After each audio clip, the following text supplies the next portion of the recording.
episode 8 of Fitness Facts or Fad, and today we're going to discuss whether fasted cardio is beneficial for fat loss or not. So fasted cardio is doing a steady session of running, cycling, swimming or walking after a long period of not eating anything, which is why it makes sense to do your fasted cardio in the morning after the prolonged period of fasting during your sleep. So when you're training at an intensity where you can hold a conversation, your body uses a lot of fat as an energy source, especially when we've not eaten. So our bodies will use our fat stores directly as an energy source so that we can perform the exercise.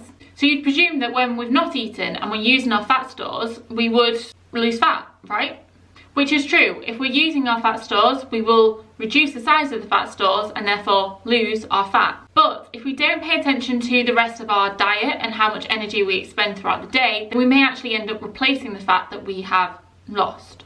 This is why I like to point out that fat metabolism is different to fat loss. So we're always going to be breaking down fat. That's fat metabolism. But it's only going to be fat loss if we don't replace what we have broken down.